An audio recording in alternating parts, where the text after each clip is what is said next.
Okay, I did so well in that Chapter 7 test, missing a problem. I thought I'd go ahead and create the Chapter 8 test review now. So I'm going to go ahead and click that. And let's see, I'm ready to start. What is this chapter about? Radicals, I'm hoping. No, it isn't. Okay, I know what this is. Okay, so let's bring up this. Let's look at our first problem. We got f of x is equal to x squared minus 5x. And we got three parts. Our first part, we want to find f of negative 2. And it says for the following function, find the given values. So we're evaluating a function. Now, evaluating a function is always the same. Your first step is you go through and you replace all of your x's with parentheses. Now, everything else remains exactly the same. Notice how the second power remained, the minus 5, I just replaced the x's with parentheses. Now, whatever's inside the parentheses right over here is automatically we're going to put here, and we'll put here. And then you simplify using your order operations. Please excuse my dear Aunt Sally. Please, nothing to do inside the parentheses. Excuse, exponents. Negative 2 squared, negative 2 times negative 2 gives you positive 4. And that carries down. My dear, multiplication division. Negative 5 times negative 2 is positive 10. Aunt Sally, addition and subtraction. 4 plus 10 is 14. Now B, we want to find f of 0. And I'll go ahead and write C down since the computer's going a little slow. F of 0. It's always the same way. Evaluating a function, you replace your x's with parentheses. So we got parentheses squared minus 5 times parentheses. Always, whatever's inside the parentheses here is automatically what goes here and goes here. Well, 0 squared 0, and 5 times 0 is 0, so we get 0 minus 0 or 0. Now f of 3. Again, we're going to go through, replace our x's with parentheses. Now, whatever's inside the parentheses right here is automatically what to put here and here. So put 3 there and 3 there. Now, 3 squared is 9, and negative 5 times 3 is negative 15, and 9 minus 15 gives us negative 6. I'm combining a few steps there, but if you followed your order of operations, please excuse my dear Aunt Sally, you'd get those. So I got 14, 0, I think that was negative 6. And next question. And sorry for the noise, I had an itch on my back. Okay, so I'll do a file new, 1900, 900. There we go. Problem number 2. It's also evaluating functions. So we got f of x is equal to negative x squared plus x plus 5. Excuse me. I want to find f of 0. And we want to find f of 5. And we want to find f of negative 3. Okay. Again, evaluating functions is always the same. You go through, you replace all of your variables with parentheses. So I got negative parentheses squared plus parentheses plus 5. Notice how everything else remains the same. The negative out in front stays there, the second power, the pluses, the 5 at the end. All I did is replace the x's with parentheses. Now whatever is inside the parentheses right here is always what you put in right here and right here. Well, 0 squared is 0, negative 0 is 0, so that drops away. This 0 drops away, so we end up with 5. Now f of 5, same thing. We'll go through, we'll replace all of our variables with parentheses.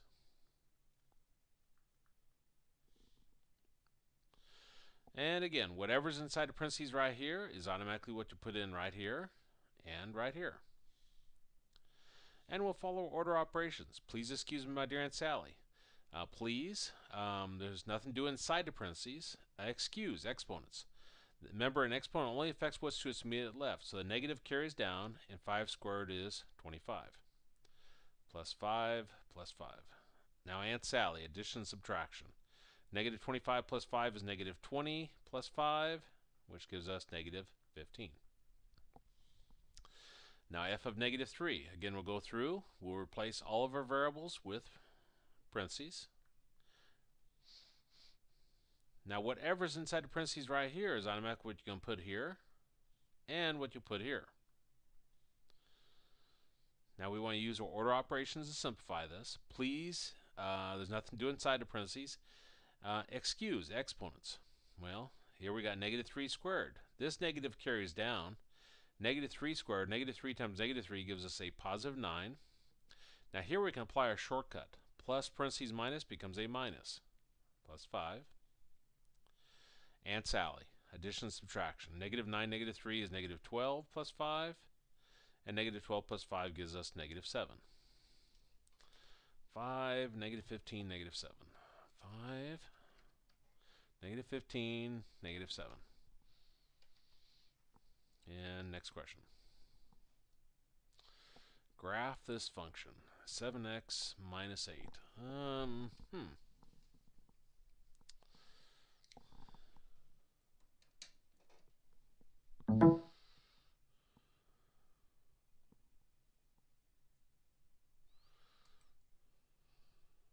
Okay. And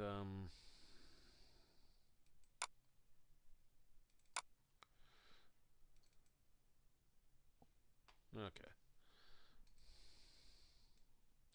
Now, if you have a TA3, TA4, you press your y equals, press clear, and 7x minus 8. I do 7, then my x key, minus 8, and graph. And that would be our graph. Now, that's a little hard to see what this is doing for this. So we can use the slope-intercept form on this. Now, you remember the slope-intercept form means that whatever number is before your slope, or whatever number is before your x is your slope, and the number at the end is your y-intercept. So let me write that down. Turn new page.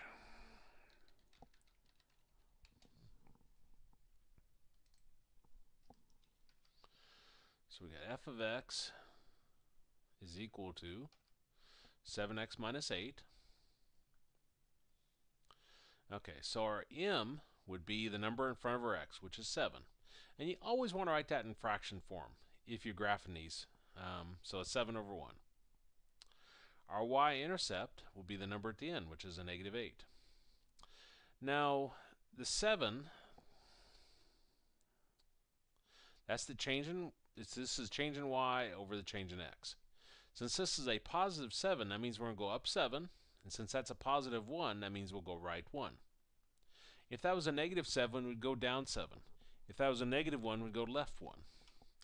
So we're going to go first on, put a point at our y-intercept. Let's see, how do I make this bigger? Okay, click that. And here's my line tool, I guess. And I'll come down to, what did I say? Negative 8. Come down negative 8, and I'll click once and put a point there.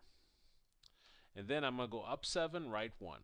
So from there, I'm going to go 1, 2, 3, 4, 5, 6, 7, and right 1. And that's where I put my second point. And then I draw a line between them. I'll click Save. Now, if I compare that to my calculator, you can see it's the same graph, but again, a little hard to see on TA3, TA4 for online purposes. Okay, so I'll say next question. And graph the function, x squared plus 3. Okay, so if I graph this on my TA3, TA4, x squared plus 3. I press my y equals, clear, my x key, x squared plus 3, and then graph. Now you can see it passes through y on our y-intercept. And I don't think I've ever graphed a parabola on this, so this be a learning experience for myself. Okay, so I click that, and assuming this is a parabola tool, three-way quadratic tool. So I click that, click the graph to plot the first point of your graph. Can I spot any points here?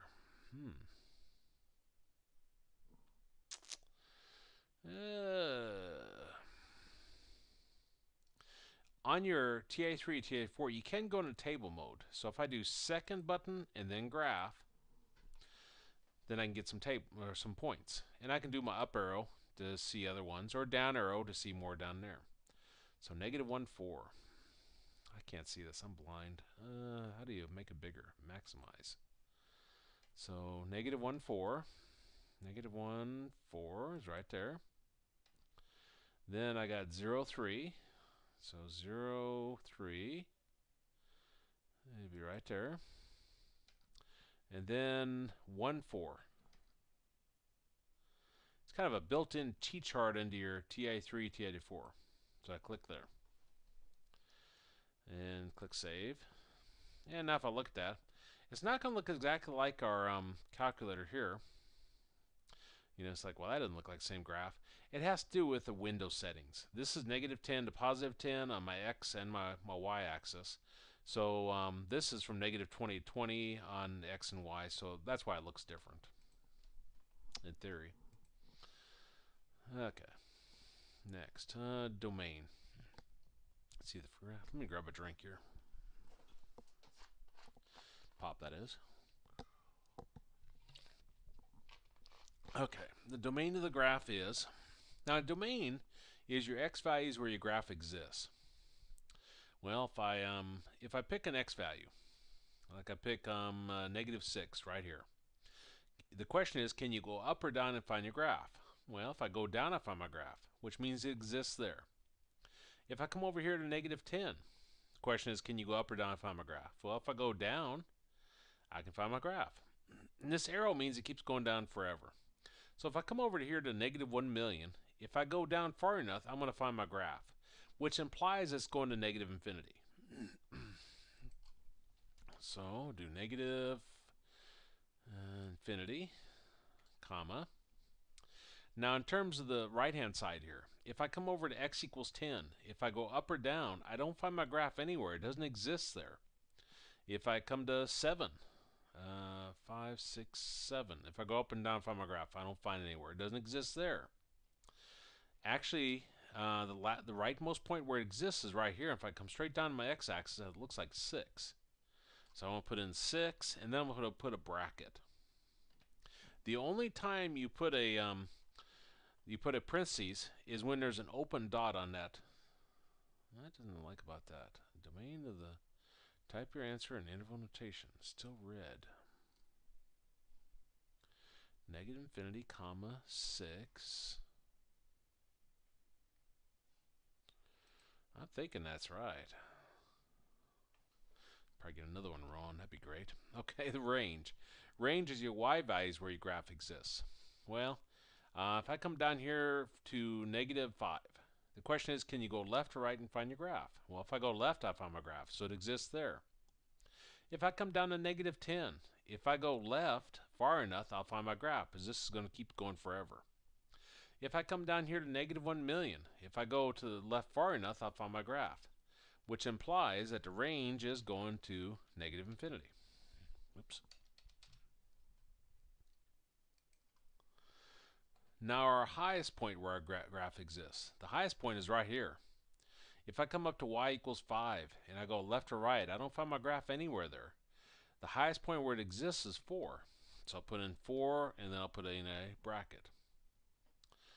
I wonder if I have to use their silly ordered pair or nah, still give me a red. We'll see if it counts it wrong. Okay, find the x-intercepts. X-intercepts is where it crosses the x-axis.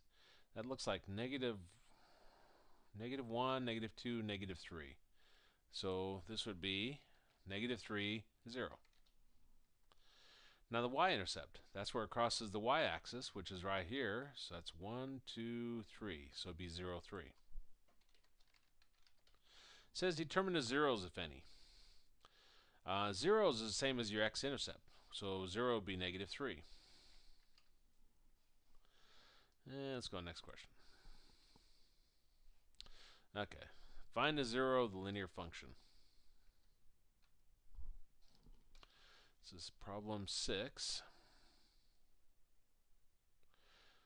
If I can get a pen to work there. Okay, so I got f of x is equal to 5/8 x minus 30. Okay, to find a zero, your first step is you set it equal to 0. So we got 5/8 x minus 30 equals 0. And then you solve. First, this is a linear equation. First step, get rid of parentheses, don't have any. Second step, get rid of fractions. Multiply everything by the LCM of all your denominators. We only have one denominator, the 8, so that is our LCM. So we're going to multiply everything by 8. So 8 times 5/8 x, 8 times negative 30, and 8 times 0. Now me 8s. I made these 8s cancel. And we got 5x. 8 times negative 30 is negative 240. And 8 times 0 is 0. Third step is get everything with an x on one side, numbers on the other side. So take the negative 240 over to the right side, becomes a positive 240. Divide both sides by 5. And we get x is equal to, let's see, 4, 20, 48. X is equal to 48. I wonder how it wants the answer. Just 48 maybe, or x equals. We'll try that. Okay, another find the zeros. Start a new page.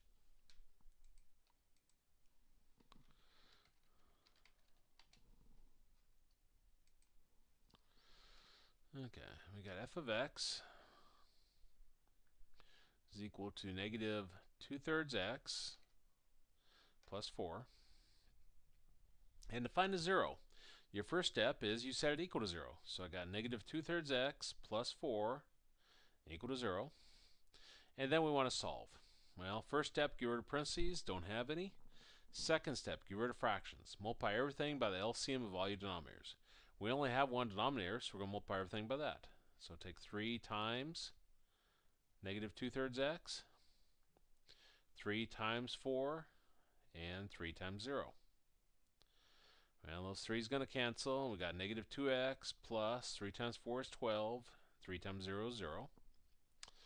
Third step, get everything with an x on one side, numbers on the other side. So I'll take 12, move it over. And we got negative 2x is equal to negative 12. And last step, divide both sides by number in front of your x. So we're going to divide both sides by negative 2.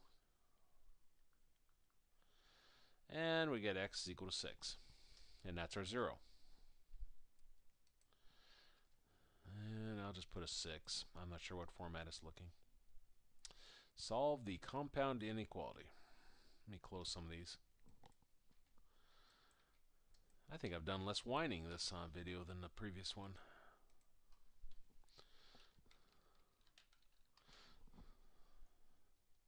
Can't be in a better mood. I'm assuming my computer's just running a little faster and I'm not noticing it. Okay, so 8, we got famous last words. Negative 8x, what's that say? Plus 3x? Negative 8x plus 3x minus 1 is greater than 9, or 7x is greater than 4x plus 15. And the instructions are to solve the compound inequality. When you got two separate pieces, what you do is you solve each one down separately, and then you handle it. Well, negative 8x plus 3x is negative 5x minus 1 greater than 9. I'm going to take that negative 1 over to the right side. It becomes a positive 1. And we got negative 5x is greater than 10. And then we'll divide both sides by negative 5. Now remember, when you divide by a negative number, you flip your inequality symbol. So the greater than becomes a less than. So we got x is less than negative 2. Now I'm just going through the 4 steps for linear inequalities here, so don't think I'm doing anything special. First step, get rid of parentheses, don't have any. Second step, get rid of fractions, don't have any. Third step, get everything with an x on the left side, numbers on the right. So I'll take this 4x, move it over. So we got 7x minus 4x is greater than 15. Always combine together like terms. 7x minus 4x is 3x. And then divide both sides by 3. And we got x is greater than 5. And there's an or between them. Now let's see how they want us to write our answer. Let's see, type your answer in interval notation. X is less than -2. That's going to negative infinity, -2. Parentheses, because there's no line underneath. If there's a line underneath, that's when you put a bracket. Union, and then 5 to positive infinity. Okay, so let me click that. I want to put, I don't see parentheses. I'll put them. Okay, negative infinity, comma, comma, -2, close parentheses, a union symbol, beginning parentheses, 5,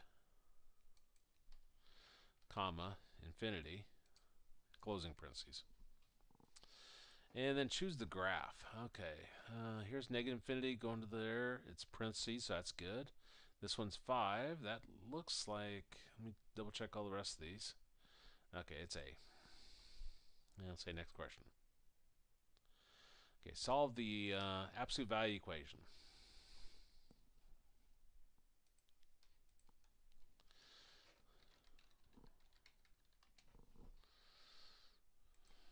Okay, so I'm going to have the absolute value of x minus 4 is equal to 5.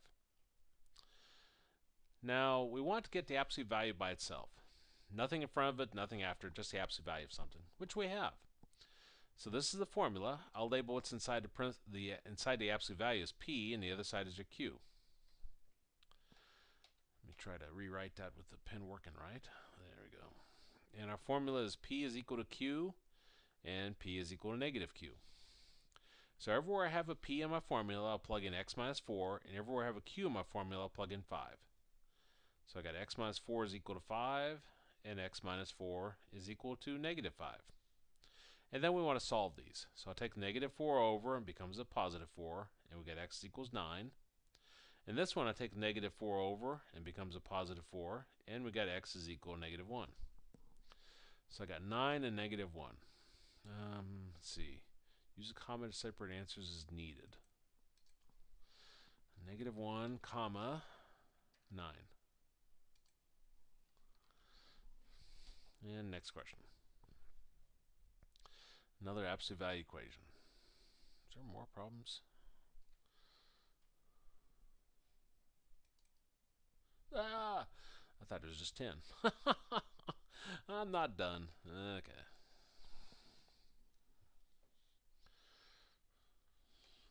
I just got all excited. So I got 4x plus 3 minus 4 equals 5. Again, have to have the absolute value by itself. So I'm going to take that -4 and move it over. So I got the absolute value of 4x plus 3 is equal to 5 plus 4. Remember, when you take anything across your equals, your sign changed. That's why the -4 becomes a +4. And 5 plus 4 gives us 9. Okay, so the absolute value is by itself. What's inside the absolute value will be your p, and the other side will be your q. And our formula is p is equal to q, and p is equal to -q. So everywhere I have a p in my formula, I'll plug in 4x plus 3, and everywhere I have a q, I'll plug in 9. So I got 4x plus 3 is equal to 9, and I got 4x plus 3 is equal to -9. Now we want to solve these. These are just linear equations. So I'll take 3, move it over. So I got 4x equal 9 minus 3. 4x is equal to 6. Divide both sides by 4. And 6/4 reduces to 3/2. This one I'll take the 3 over, and we get -9 minus 3, which gives us -12. And then divide both sides by 4. And we get x is equal to negative 3. So 3/2 and negative 3. Negative 3 and 3/2. And next question. I guess be careful on this one. I think every other test has had 10 questions. So be careful on this one. You realize there's 5 additional ones on the next page.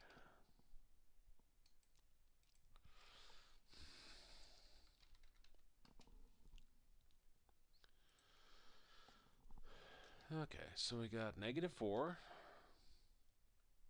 absolute value, of x minus 3 plus 2 equals negative 2. Okay, have to have the absolute value by itself. So first thing I'll do is take that plus 2, move it to the right side.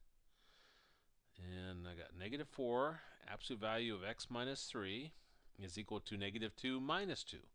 Remember, you take anything across your equals, your sign changes. Oh, come on. It's slowing down again. Negative 2 is negative 4. Still don't have the absolute value by itself. So I'm going to divide both sides by the number in front of our absolute value, which is negative 4. Now when I do that, these negative 4 is going to cancel. And we got the absolute value of x minus 3 is equal to negative 4 divided by negative 4 is a positive 1. So now we have the absolute value by itself. Nothing in front of it, nothing after it. So what's inside of our absolute value is our p. The other side is your q. Our formula is p is equal to q. P is equal to negative q. So everywhere I have a p, I'll plug in x minus 3. And everywhere I have a q, I'll plug in 1. And then take this negative 3 over, becomes a positive 3, and we get x equals 4. And here, take the negative 3 over, and it becomes a positive 3, and we get x is equal to 2. So our answers will be 2, 4. And next question. Absolute value inequality. Okay, so this is problem number 12. I wonder if I close those, it might help.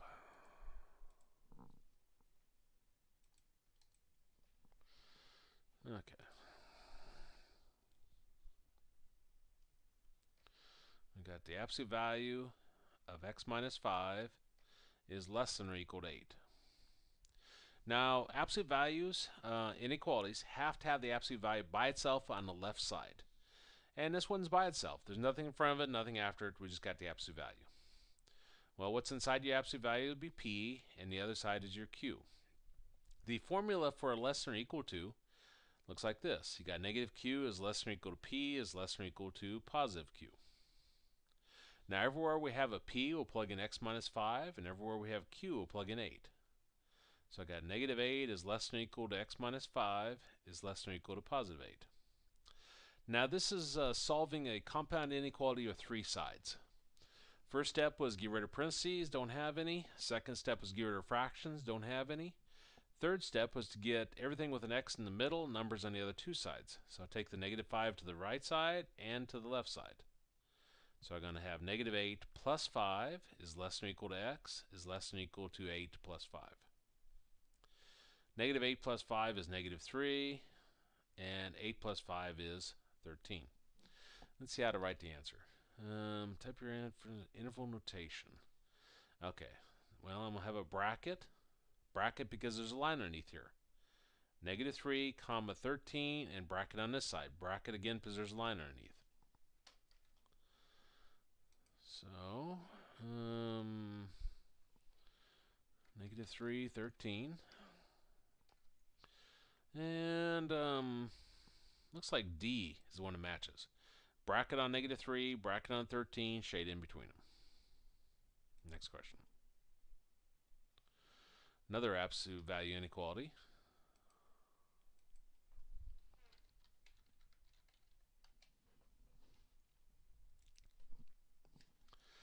Okay, so we got the absolute value of 3x plus 1 is less than 2.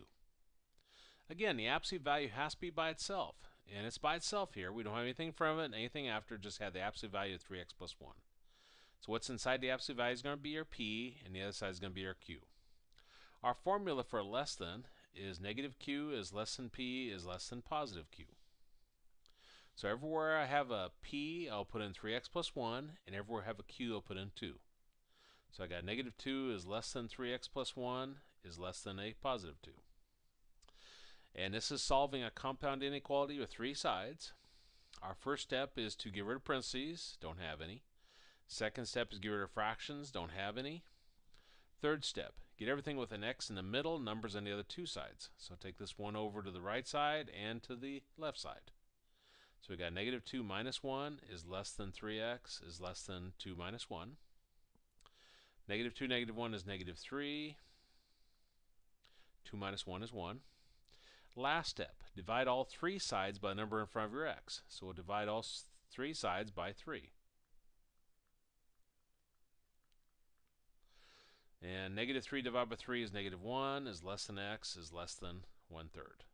I'm assuming interval notation again. There's no line underneath here, so this will be a parentheses, negative 1, comma, 1/3, and then parentheses here, because there's not a line underneath. Line underneath means bracket. So we're going to have negative 1 and 1/3, and then closing parentheses. Okay, graph-wise. Negative 1 and 1/3, those have brackets on them. That's no good.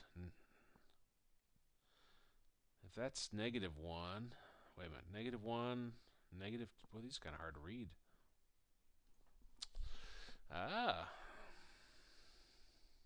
Negative 5, negative 4, negative 3, negative 2, negative 1, 0.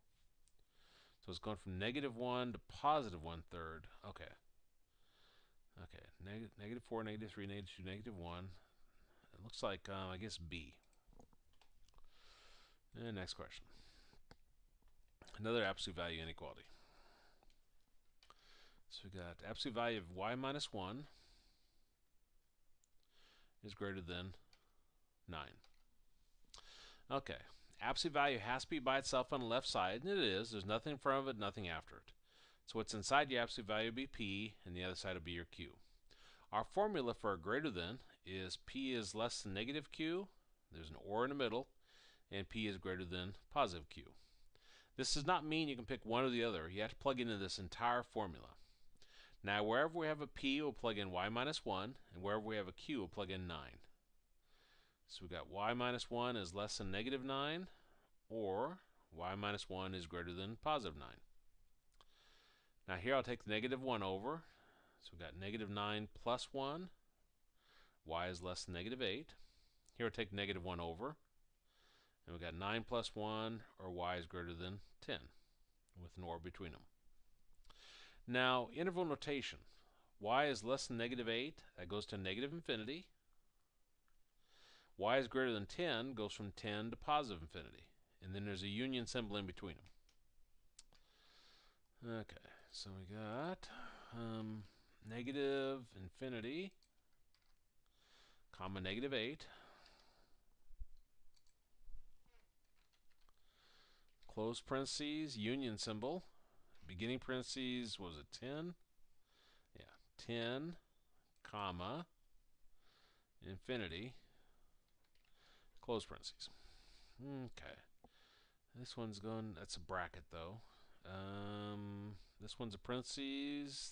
Looks like B. So let's go to the next question. I'm going to grab a drink here.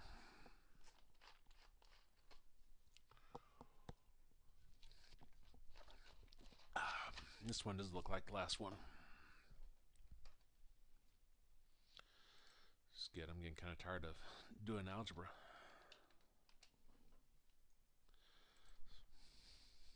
Hopefully I get 100 this time, but I don't guarantee it.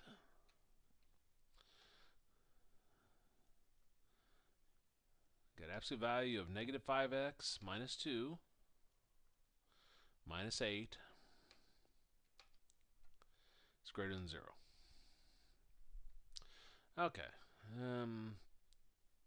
Pen's acting flaky again. Okay, there we go. Now the absolute value is not by itself. So first thing we need to do is we need to take that negative 8. Yeah, but to throw this. Let me close some of these. Okay.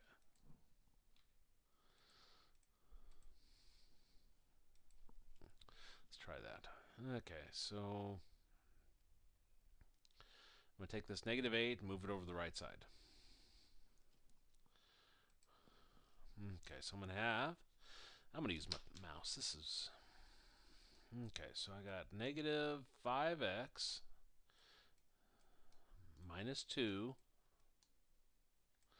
Oh, this is horrible.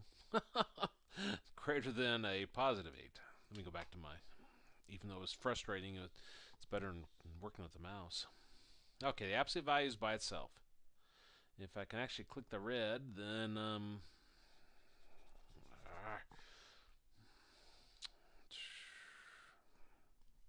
back to the mouse. Okay, what's inside our absolute values are p. The other side is our q. So our formula for a greater than says that p is less than negative q, and then there's a or between them, and then p is greater than positive q. Okay, let me go back to the pen.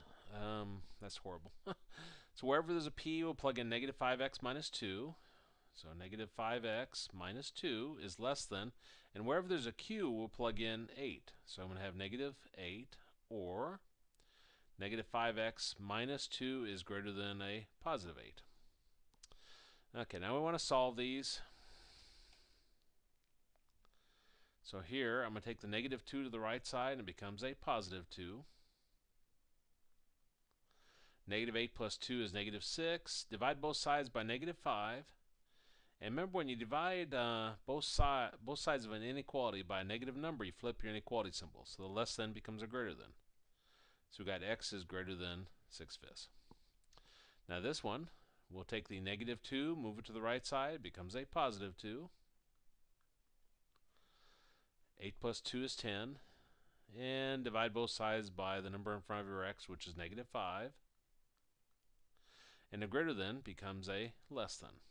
And we got x is less than negative 2 with an or between them. Now, interval notation, our smallest part of our interval comes first. So the x is less than negative 2, we're going to put first. Union, and then x is greater than 6/5 will come next, like that.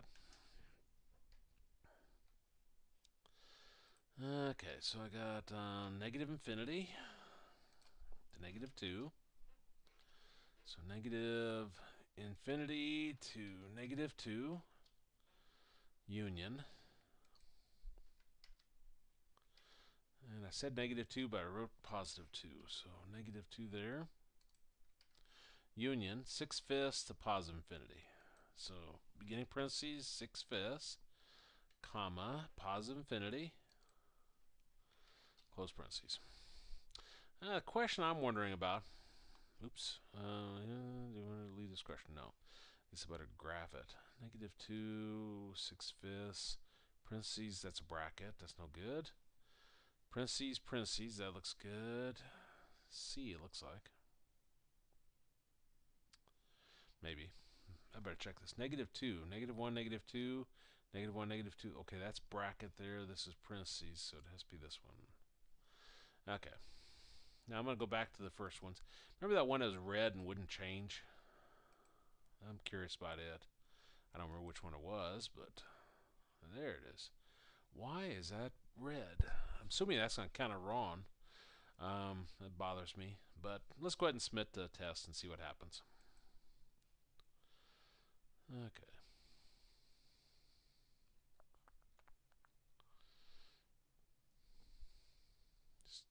I guess it's thinking. Must have done so well that, oh, I did. I got every one of them right. I kind of wondered where those ones are in red. Okay. So that's, anyway, the Chapter 8 test review.